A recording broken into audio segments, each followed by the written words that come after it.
J'ai maintenant le plaisir de donner la parole au ministre des Affaires étrangères du Mali, M. Diop, qui représente les 3 ministres qui sont ici des Affaires étrangères de la Confédération du Sahel. Monsieur le ministre, vous avez la parole.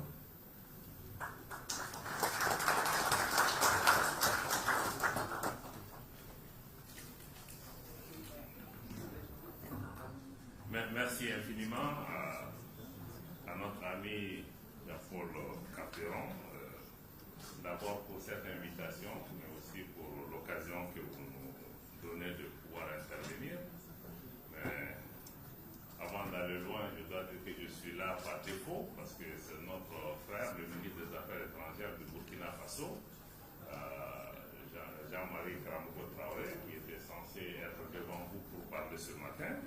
Et comme dans la Confédération des États du Sahel, nous sommes interchangeables, donc j'ai eu la responsabilité,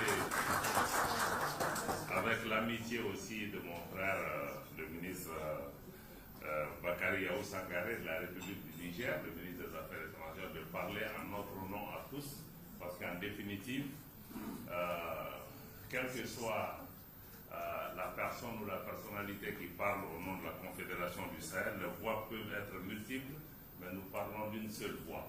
Donc, j'ai le bonheur de pouvoir le faire et je vous remercie d'avoir accepté que je puisse dire quelques mots, même si j'ai été pris un peu à la dernière minute pour pouvoir le faire. J'espère pouvoir être à la hauteur ce matin.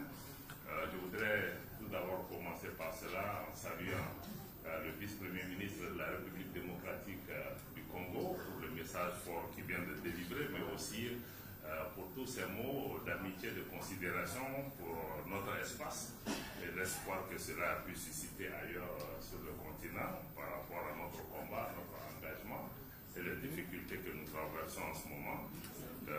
Étendre un peu aussi ces sentiments de considération et de respect. Monseigneur le Grand-Duc du Luxembourg, qui est présent parmi nous. Je me souviens encore avoir lu il y a quelques mois le message de notre ambassadeur accrédité auprès de votre Excellence. Vraiment des messages très positifs par rapport à mon pays, mais aussi la connaissance que vous avez pour cette région et le respect que vous avez pour nos peuples. Nous espérons pouvoir continuer à cheminer avec vos pays dans le cadre du même respect. Ceci dit, je voudrais commencer d'abord par transmettre à chacune et à chacun de vous, comme on le dit, les anglophones en vous rang grade et qualité. Je vois beaucoup de personnalités dans la salle que je ne veux pas me vertuer à citer ici, beaucoup d'amis, beaucoup de frères, de compatriotes. Je voudrais saluer tout un chacun.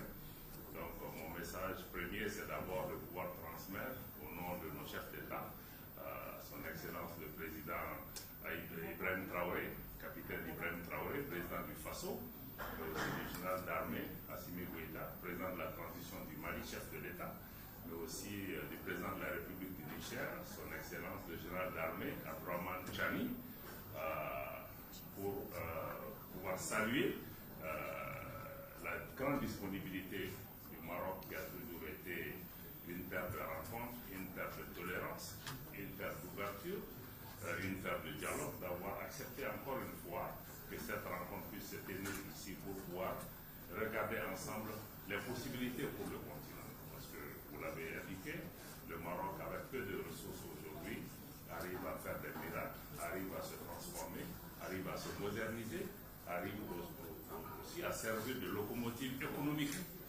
pour le reste du continent, pour beaucoup de pays dans notre espace où les entreprises, les compagnies marocaines sont présentes dans nos pays. Donc nous voudrons saluer Sa Majesté le roi Mohamed VI pour ce rôle de leadership, mais aussi vraiment pour cette ouverture et surtout la considération particulière qui est accordée à nos États du Sahel, malgré les premières tentatives de pouvoir ostratiser, isoler nos pays, écarter nos pays. Le Maroc, sous le leadership de Sa Majesté le roi, a toujours été bon sang. En invitant les uns et les autres. Merci beaucoup. En invitant les uns et les autres à faire preuve de lucidité, à pouvoir écouter,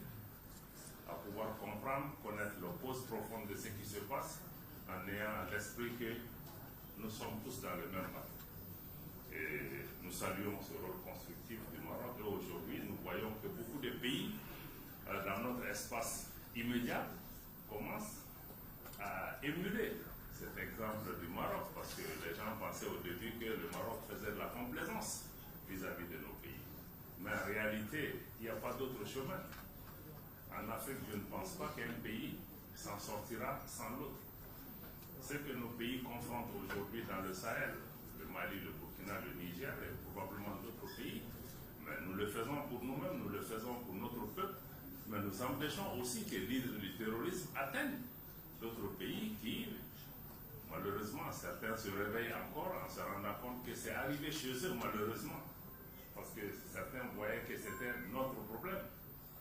Même quand le Mali a succombé aux attaques terroristes, beaucoup ont pensé, d'ailleurs on disait à l'époque que bon, le Mali était l'épicentre, bon, la menace venait du Mali. Mais en oubliant que le Mali et beaucoup de nos pays étaient victimes de l'intervention occidentale en Libye qui a déstabilisé toute la région et toute l'Afrique. Donc nous-mêmes, nous sommes victimes. Bon, donc je crois qu'il faut que nous puissions intégrer ces différents paramètres, travailler surtout à des solutions. Donc je salue, à côté de ces messages de solidarité et d'amitié pour le Royaume du Maroc, je voudrais aussi saluer Jean-Paul Carteron et Grand Montana et pour toute cette œuvre qui a été engagée depuis des années. Vous célébrez aujourd'hui le 40e anniversaire, qui a pu être un centre qui puisse toujours aussi promouvoir à la suite de ce que le Maroc fait, promouvoir le dialogue. Je sais que vous ne vous êtes pas fait que des amis en nous invitant à vos événements. Très courageux, parce que quand Jean-Paul Carteron nous invitait à ces événements, je peux vous dire qu'il y a beaucoup de responsables africains qui avaient pratiquement peur de s'afficher avec nous. Il l'a fait avec beaucoup de courage parce qu'il a toujours pensé que c'est mieux toujours de parler avec les gens. C'est mieux toujours de chercher des solutions ensemble que de penser sanctionner les gens, les punir, les dénigrer avec toutes sortes d'adjectifs, ça ne paye pas. Je salue le travail de tout ce que vous faites avec Ramona. Mais surtout, vous croyez en l'Afrique, vous croyez en ses possibilités, vous essayez de créer des ponts entre l'Afrique, le Moyen-Orient, les Amériques, l'Europe, pour pouvoir travailler ensemble à ces possibilités. Parce que vous l'avez indiqué, malheureusement, il faut que nous sortions de ces modèles coloniaux, néocoloniaux, qui ont encore du mal à mourir, malheureusement, où certains ont bâti leur richesse sur la pauvreté des autres. Certains ont pensé que si certains pays sont stables, eux, ils seront déstabilisés. Et qu'il faut que, même pour que leurs entreprises prospèrent, il faut qu'ils contrôlent les élites des pays. Je pense que nous cherchons à sortir effectivement de ces modèles, vous l'avez indiqué, c'est qu'on nous a bien nous présenté en disant aide au développement. Et toutes ces questions, je vais peut-être venir développer la question. Je ne suis pas contre l'aide au développement. Bon, maintenant il faut juste aller aussi dans les définitions. Est-ce que c'est une aide? Est-ce que cette aide conduit au développement? C'est ça, après 60 ans, 70 ans d'un exercice, nous devons quand même nous poser ces questions. Ça a été utile souvent pour des pays qui ont su avoir des éléments de vision assez concrets pour faire ce qu'ils veulent faire. Ça a beaucoup aidé sur le plan humanitaire, mais le développement lui-même n'a pas suffi. Est-ce que c'est leur faute? Est-ce que c'est notre faute? Nous devons nous poser ces questions. Mais en se disant encore une fois que l'aide au développement, quelle que soit sa pertinence, même si elle était efficace, elle ne couvrirait pas plus de 25% des besoins de développement de notre pays. Ça veut dire qu'il faut que nous recherchions où est-ce que nous allons trouver les ressources nécessaires. C'est peut-être à travers ce type de partenariat, à travers des financements à rechercher dans des fonds souverains avec des pays qui ont les moyens. Mais surtout, la dynamique que nous, nos pays aussi, voudrions promouvoir, c'est de regarder qu'est-ce qu'on peut trouver chez nous. Il y a aussi des ressources internes qu'on peut mobiliser dans nos pays. Il y a aussi des exercices de transformation structurelle de nos économies qu'on peut faire. Le Mali, par exemple, comme d'autres pays de la région, le Burkina, sont producteurs de coton. Mais le coton l'a exporté en coton brut depuis des décennies. Mais si nous n'arrivions que seulement à transformer ce coton, pas même en produit du textile, mais à 40-50% de transformation, ça fait qu'il nous faut une base industrielle. Cela créerait plus d'emplois, plus de valeur ajoutée pour nos économies. Nous n'aurons pas sans doute nos jeunes gens qui vont prendre le risque de se jeter à la mer pour aller à la migration. Et ça sera le meilleur facteur pour pouvoir même lutter contre ce qu'on appelle le terrorisme, l'instabilité, l'insécurité. Parce que pour moi, la prévention des conflits, c'est comment créer, donner l'espoir à nos jeunes gens. Pour qu'aucun mur, je vous assure, aucun mur, aucune mer ne pourra empêcher des personnes qui sont désespérées à franchir, à prendre tous les risques nécessaires pour aller vers un Eldorado qui pense existe ailleurs, mais qui n'existe pas. Donc tant que les gens sont désespérés, ils vont partir. Donc autant créer l'espoir chez eux. Vous avez parlé du mot espoir, Jean-Paul. L'espoir, il faut le créer dans nos pays. Donc je voudrais pouvoir articuler mon intervention sur 4 points essentiels. Je salue le Premier ministre Cheikh Modibo Diarra, que je vois dans la salle, qui est un compatriote, en 4 points. D'abord, je voudrais qu'on puisse parler, parce qu'ici on parle d'économie et tout ce qui est important, je veux pouvoir mettre l'accent sur cette autre Afrique, c'est-à-dire parler de la question de perception. Je ne dis pas qu'il n'y a pas de problème en Afrique, mais une grosse partie, c'est une question de perception. Je voudrais pouvoir aussi parler de ce qui se passe dans le Sahel en ce moment et de l'espoir que cela suscite. Je vais laisser toujours le soin à d'autres de parler des problèmes de l'Afrique et du Sahel. Moi, je vais peut-être axer sur ce qui est possible, sur ce qui est réel et ce qui nous fait avancer. Et en troisième point, je voulais pouvoir dire quelques mots sur l'initiative royale d'accès de nos pays à l'océan Atlantique, et je me réjouis d'avoir mon frère Mboup du port de Dakar pour montrer que toutes ces initiatives sont liées. Et enfin, je vais terminer par un regard sur le monde dans lequel nous vivons aujourd'hui, avec tous les espoirs et les craintes que cela suscite de part et d'autre. C'est vrai que quand on se réveille le matin, on ouvre la télé, dans beaucoup de nos pays, l'image qu'on voit de l'Afrique, elle n'est pas réalisante. On voit que les guerres, les conflits, le terrorisme, les coups d'État, tout le négatif. Souvent, pour avoir même une image un peu positive de l'Afrique, il faut aller peut-être sur Animal Channel ou Planet. C'est un documentaire qui commence à montrer un peu certaines images. Mais il ne faut pas que nous soyons piégés par cette image qui est une réalité, une partie de la réalité. Mais ces réalités dont on parle en Afrique existent partout. Mais pourquoi on grossit ça seulement en Afrique? Parce que l'Afrique est victime de l'image. Je vais vous donner juste un exemple. S'il y a un attentat terroriste à Paris, je touche le bois, le lendemain, les gens prennent leur avion et vont à Paris. Mais quand il y a un attentat à Bamako, mon Dieu, ça va faire la une partout, tout le monde annule les vols, on annule tous les déplacements. Pendant 6 mois, on ne voit personne. Où est le problème? Puisque ça peut frapper partout. Donc pour nous, il y a un problème d'image, parce que surtout, si on parle au public que Jean-Paul Carteron a invité ici, qui sont essentiellement des hommes d'affaires, la perception devient importante. Parce que les hommes d'affaires, même s'ils lisent tous les rapports et que l'image du pays qu'ils voient, ça leur fait peur déjà même de penser à acheter un billet pour y aller. Donc il faut que nous travaillions ensemble sur cette question de perception pour dire que oui, ce que vous voyez, c'est certainement réel, mais ce n'est pas toute la réalité. Prenez votre avion souvent, allez à Kinshasa, allez à Bamako, allez dans tel pays. Vous allez voir, il y a des difficultés, mais je crois que les gens sont très, très résilients et ils continuent à avancer. Donc cette question de perception, et cette perception aussi est très souvent instrumentalisée, parce que certains travaillent pour présenter une image qui les arrange. Mais pour déconstruire ça aussi, mais c'est aussi notre responsabilité de pouvoir aussi vendre les images qui marchent. Les questions qu'on discute aujourd'hui ici, d'autres questions, il y a des pays qui se développent, il y a des infrastructures qu'on construit. Dans certains pays, il y a des populations qui se battent, il y a des femmes qui se lèvent le matin dans des conditions difficiles, qui se battent pour mettre quelque chose sur la table, il y a des hommes qui le font. Pourquoi on ne parle pas de ces exemples qui marchent? Mais beaucoup d'entreprises européennes, américaines, asiatiques, chinois et autres, mais font plus d'affaires en Afrique que nulle part ailleurs.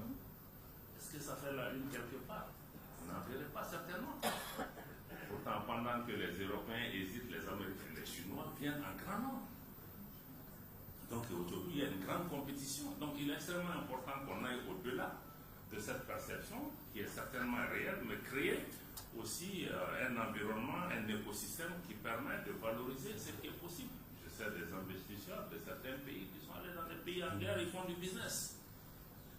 Donc il ne faut pas qu'on fasse fuir les gens en disant que bon, l'Afrique n'est pas une destination, il ne faut pas y aller. Les gens peuvent faire leurs affaires, les gens peuvent réussir. Et même l'insécurité dont on parle dans nos continents, dans notre continent, cette insécurité peut être diminuée par des opportunités économiques qu'on crée dans ces pays. Parce que ce sont les mêmes jeunes gens que vous verrez renverser le pouvoir dans les pays. Ce sont les mêmes jeunes gens qui sont là pour se soulever contre les pouvoirs. Ce sont les mêmes jeunes gens qui sont là dans les groupes terroristes. Ce sont les mêmes jeunes gens qui sont sur le chemin de la migration. Mais ce sont les mêmes jeunes gens qui remplissent les entreprises qui sont aujourd'hui au cœur de l'innovation et du changement dans beaucoup de nos pays. Donc je pense que ces questions sont plutôt liées. Donc je pense que notre grand problème, c'est un problème de perception qu'il faut renverser. Mais il y a aussi des problèmes. Mais ce que j'ai dit au début, je ne veux pas parler des problèmes. Parce que je sais que les journalistes, beaucoup de gens de milieu qui ne veulent rien entendre de positif sur l'Afrique, ils vont se charger de le faire, donc je ne veux pas les mettre au chômage. Donc je vais les laisser continuer cette question. Et sur la question aussi de la perception, notre problème, il est aussi mental, hein, parce que depuis la colonisation, on nous a mis des choses dans la tête. Malheureusement, ces images positives et ces questions de perception, mais nous sommes nous-mêmes devenus les véhicules. Vous prenez nos radios, nos télévisions, les jeunes gens dans les rues de nos propres pays, regardent nos pays avec ce qu'ils ont lu dans Washington Post ou dans le New York Times. Donc ce n'est pas ce que nous voyons. Donc nous-mêmes, nous avons besoin d'une sorte de révolution mentale, parce que malheureusement, si vous voyez aujourd'hui, la Chine fait des sommets sur l'Afrique, la Russie, la Turquie, tous les pays, sauf les Africains eux-mêmes. Parce que dans la plupart du temps, les Africains eux-mêmes ne se valorisent pas. On ne voit pas ces richesses chez nous. On voit la richesse chez les autres. Donc il nous faut une révolution mentale pour réaliser que bon, si les autres viennent, parce que malheureusement, les richesses du continent sont plus connues par les autres que par les Africains. Donc il faut que nous-mêmes, on prenne confiance, on se valorise, on se dise que bon, ce sur quoi on est assis, c'est une richesse. Ce qui nous manque, c'est peut-être la technologie, c'est peut-être un environnement politique, un environnement institutionnel pour pouvoir valoriser ces richesses. Donc je veux dire, il nous faut une révolution mentale, à mon avis, au-delà d'une révolution culturelle, pour que nous puissions, parce que même quand tu es un acteur économique, mais tu ne peux pas transformer ce que tu ne considères pas comme une richesse. Parce que nous, on ne voit pas cette richesse. Donc, quoi qu'il nous faut cette révolution mentale, dans le domaine des banques aussi, où les gens parlent de la confiance en soi. Dans beaucoup de nos pays, nos hommes d'affaires, il me dit que j'ai terminé alors que je suis à mon premier point. Je vais aller très vite. Mais je vais juste dire deux mots sur le Sahel. Deux mots sur le Sahel, parce qu'aujourd'hui, ce dont on parle ici et là, c'est vrai que le Sahel, ce n'est pas que le Mali, le Burkina et le Niger qui constituent le cœur du Sahel. Il y a beaucoup d'autres pays. Mais ce qui se passe aujourd'hui dans notre espace, c'est que nous avons été confrontés à beaucoup de difficultés, notamment sur le plan géopolitique, notamment sur le fait que nos pays ont décidé de sortir d'un modèle néocolonial. Il ne s'agit pas dans nos pays de questions de démocratie uniquement de dire que ces pays refusent la démocratie, refusent d'organiser des élections. Non. Il y a un contentieux, un conflit beaucoup plus important qui se cache derrière, et nous avons compris. Nous avons compris que même le terrorisme, il est politique. Parce qu'il y a des États, il y a des sponsors étatiques, étrangers comme dans notre espace, qui sont derrière ces choses. Et nous voulons pouvoir déminer l'ensemble de ces questions pour pouvoir avancer. Aujourd'hui, nous avons une nouvelle vision de ce Sahel. Nous pensons qu'il faut travailler pour assurer la sécurité, une autre forme de gouvernance dans cet espace. Il faut que nous nous prenions en charge parce que nous avons un nouveau paradigme, comme j'ai parlé de l'aide au développement, nous ne comptons pas que sur les autres pour régler nos problèmes. Nos pays aujourd'hui dépensent de 25% de notre budget national pour assurer la paix et la sécurité. Mais c'est nécessaire, c'est indispensable. Donc je crois qu'il y a ce nouveau paradigme-là qui est là pour les pays du Sahel. Nous nous battons pour pouvoir changer la situation dans le Sahel. Et je veux dire aux hommes d'affaires qui sont là, qui veulent venir dans le Sahel, que nos pays ne sont fermés à aucun partenaire. Nous avons souhaité qu'on puisse respecter la souveraineté de nos pays, respecter les choix souverains de nos pays et prendre en compte les intérêts de nos pays.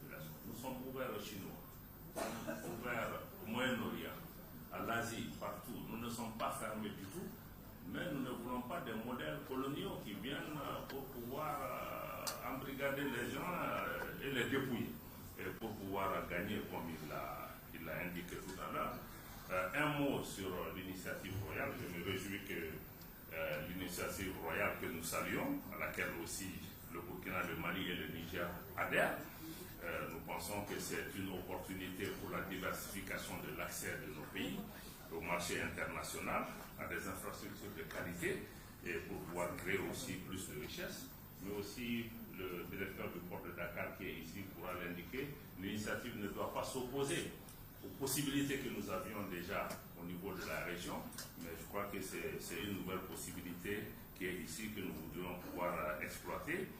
Sur le monde de façon générale, je crois qu'il y a aujourd'hui beaucoup de questions qui se posent. Au Moyen-Orient, il y a des points de tension, il y a une crise du multilatéralisme, les Nations Unies et autres sont totalement dépassés par la situation, n'arrivent pas à répondre à des situations, à gérer des crises. Il y a évidemment un basculement géopolitique qui suscite beaucoup d'interrogations. Le rôle des grandes puissances, les États-Unis, la Russie et d'autres, constituent des sources de grandes préoccupations. Et malheureusement, dans tout ce schéma, on se rend compte que tout ce que on nous a raconté au cours des 60 dernières années, la force du droit, le droit international, les règles pour gouverner les rapports entre nations, malheureusement, je crois qu'il a été trop vendu. En réalité, on se rend compte qu'on se réveille dans un monde de plus en plus sauvage, où c'est les rapports de force, et souvent la force brutale qui est utilisée pour pouvoir subjuguer et dominer d'autres pays, et que malheureusement, ce n'est pas de droit. Et il y a beaucoup de double langage, il y a beaucoup de deux poids, deux mesures, et souvent même de l'hypocrisie qui gouverne les relations entre États. Aujourd'hui, il faut que le monde se pose de bonnes questions pour qu'on puisse de façon pragmatique regarder comment avancer, et par rapport à ça, chaque État doit pouvoir se battre pour pouvoir défendre ses intérêts. En conclusion, je voudrais dire que nos pays doivent compter sur nous-mêmes pour pouvoir avancer, parce que personne ne viendra régler nos problèmes à notre place, même si ce sont des partenaires qui tiennent la route. Il nous faut avoir confiance en nous-mêmes pour pouvoir nous valoriser. Il nous faut une transformation structurelle et une industrialisation de nos pays pour pouvoir répondre aux attentes de la jeunesse importante que nous avons. Il nous faut des partenariats gagnant-gagnant et sortir des anciens partenariats paternalistes, néocolonialistes et toxiques. Donc il faut qu'on dessine des partenariats où nos pays gagnent et nos partenaires gagnent. Dans les deux sens, et ça bénéficie à nos populations. Il nous faut aussi, un dernier mot, plus de solidarité entre les Africains. Je vous assure que les difficultés que nos pays, le Burkina, le Niger, traversent et ont traversé, on a vu peu de pays africains. Même comprendre qu'ils peuvent nous aider. Parce qu'on a regardé d'autres, on a pensé que c'est peut-être le problème de Washington, de New York, de Londres ou d'ailleurs, ou de Beijing, ou même de Moscou, de venir régler ces problèmes, et qu'on n'a pas les moyens, et qu'on est pauvre, et que ça ne nous concerne pas. Je crois qu'il faut que l'Afrique se réveille, qu'on comprenne qu'il faut qu'on soit solidaire. Personne ne s'en sortira seul. Et quand il y a un problème en Afrique, il faut que l'Afrique comprenne d'abord qu'elle a la solution. Malheureusement, même nos organisations régionales, au niveau du continent, regardent ailleurs, comptent sur d'autres, sont financées à 75, 80, 90% par l'extérieur.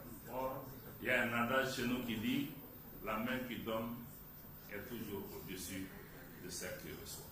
J'espère que dans notre partenariat, une main ne sera pas au-dessus d'une autre avec les entreprises avec lesquelles nous travaillons aujourd'hui sur les questions d'infrastructure et de développement et que nous aurons des relations d'égal à égal de partenariat, d'interdépendance pour pouvoir créer une prospérité qui amène la paix, la sécurité, la stabilité dans nos pays. Merci. Merci, monsieur le ministre. Tout ça est passionnant, mais vous aurez d'autres espaces.